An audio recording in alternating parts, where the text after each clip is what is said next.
Hi guys! Welcome po ulit sa aking channel. This is Lynn Malakay po. Simplify Happiness. Simpleng buhay. Buhay na walang arte, less stress.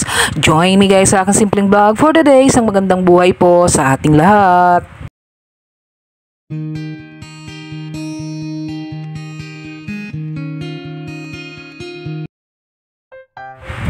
Eto nga guys, ayan, welcome po sa aking simpleng vlog for today. So ayan, nagpapa-thank you po ako dahil ayan, nasama po tayo. So syempre, may celebration po tayo. Simpleng celebration po, ayan, dahil ako ay walang pasok today. So nasama po ako sa celebration ng birthday ng aking anak. Yes po, birthday po ng aking anak na panganay na si Joy Joy, si Ate Joy Joy. So siya po yung aking eldest na anak. So 29 years old na po siya this year. So ayan, happy birthday po sa aking anak. So ayan, dito po tayo kakain sa may Valenzuela kay Tata Celo. Dito po iyan sa may Tagalog, Valenzuela City. So madali lang po siyang matagpuan. So this is my first time. This is our first time po na makakain dito. Opo, first time po namin na makapag-banding ng pamilya dito po kay Tata Celo. Ayan, kainan sa palaisdaan dito sa may Tagalog, Valenzuela City. So madali lang po siyang makita sa mga gustong pumasyal po dito. So kilalang kilala po ito dito sa Valenzuela. So ayan guys, pwede po kayong mag-picture dito. Ayan, dahil ang ganda ng view guys. So ayan, natuwa naman ako dahil sa nakita ko. So sabi ko sa anak ko, magbablog ako. So ayan guys, tignan nyo. Oh, sarap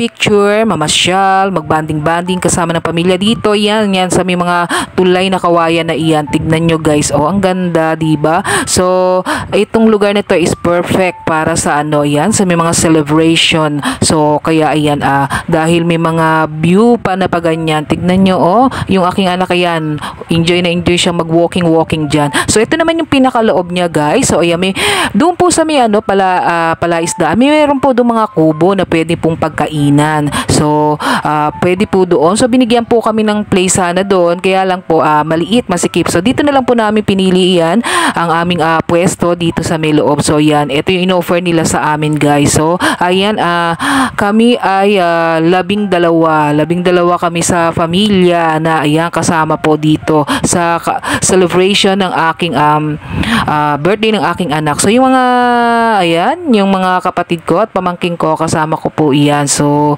ayan, at nag-aantay na po kami ng aming order na pagkain. So, ayan, waiting po tayo dito sa, ayan, kay Tata Celo, kainan sa palaisdaan.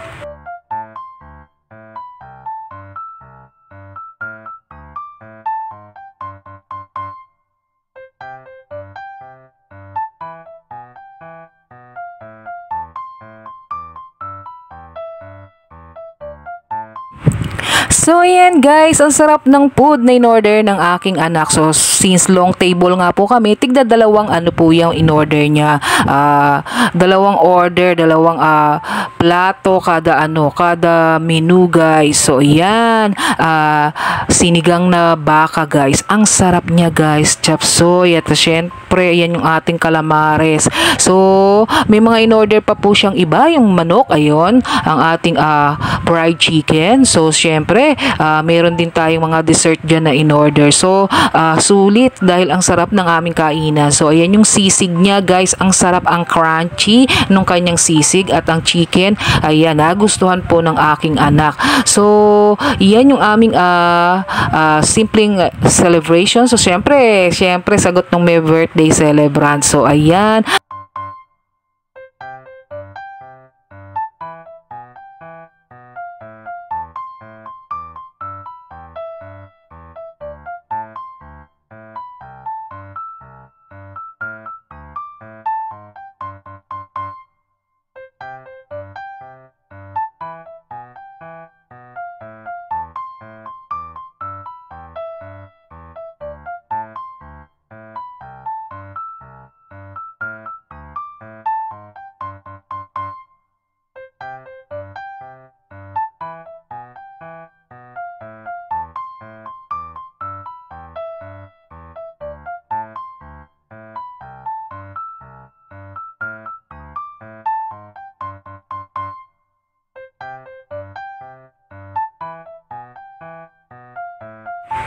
So, syempre guys, ang nagustuhan ko talaga sa lahat. Although, syempre, masarap po lahat. Pero ito ang pinakagusto ko, ang kanyang sinigang na baka. Kasi ang sarap guys, ang lambot. Sabi ko nga sa anak ko, sobrang lambot, ang sarap.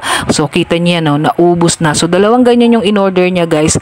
Sulit talaga guys. Ang sarap ng food. So, ayan, may mga iba't ibang putahe pa po siya na in-order guys. So, ayan. At natuwa ang mga bata. So, ayan.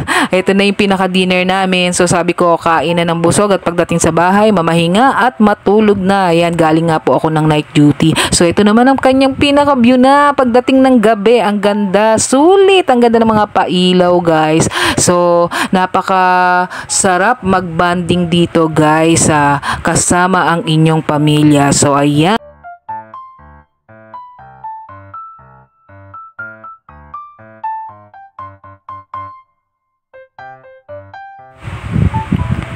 So guys, dito sa may mga kubo-kubo dito guys, pwede po kumain dito. May mga available sila rito kung kubo na may mga table and chairs. So ayan, pwede kayo mag-picture-picture dito guys. So ang ganda guys, natuwa ako talaga. Sulit yung aming yung aming dinner dito guys. So ayan, sa Valenzuela ito guys, madali lang itong puntahan. Pagtanong nyo lang po, dito yan sa Valenzuela, kilalang kilala po dahil ayan, marami pong kumakain dito. Tignan nyo yan guys, may mga kubo-kubo dyan sa gilid na pwedeng kumain kasama ang pamilya. So kasi kami medyo marami kaya ayan, doon kami sa loob. Ayan kita nyo guys, may mga kumakain dyan guys.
At syempre guys, ito na yung ating inihintay, ang aming halo-halo guys. Ang sarap nito guys. So syempre, yan din yung turon with ice cream.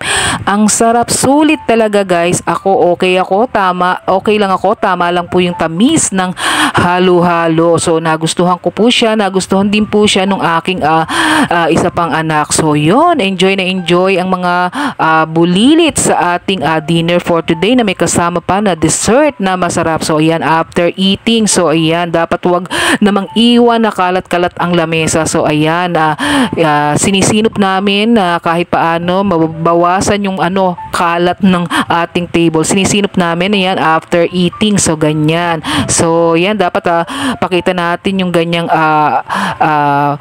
table manners sa ating mga anak na dapat after eating, kahit tayo ay kumakain sa mga resto dapat wag nating iwanan or tayuan ang ating table ng makalat. So ayan, thank you for watching guys. So ayan, iikot-ikot lang kami dito ng aking mga kapatid, aking pamangkin at ang aking anak. So ayan, ikot-ikot lang po tayo. So ayan guys, maraming salamat po sa panonood sa aking channel. Thank you for watching guys. And if you are new to my channel, don't forget po to like, to subscribe, to share this video, and don't forget po to hit the red button for the notification of ang upcoming video. Isang magandang buhay po sa ating lahat.